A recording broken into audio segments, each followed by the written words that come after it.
Hi everyone, today I will tell you about a kiss story by My Body Language. Carlos buy a new car, a very expensive car. It's a huge, blue and fast car. While driving down the street, Carlos sees the girl on the bicycle. She has long blonde hair and is beautiful. He yells to her, "What's up?" She ignores him. He yells, "How's it going?" She keeps going and ignores him. He yells, "Hey, why won't you talk to me?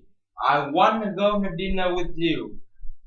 I will take you to an expensive restaurant."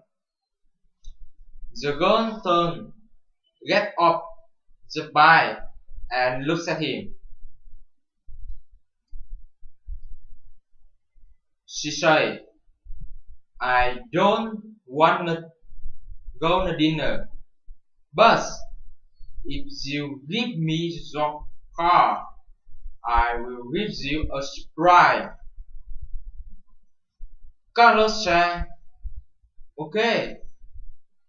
He jumps out of the car and give her the key and say, "Here's the key." The beautiful blonde takes the key and then kisses Carlos on the cheek. Then she jumps into the car and drives away. Carlos stands on the sidewalk. Now he has no car and no gun. He says, "That's this? That a kiss on the cheek?" He gets on her bike and drives home.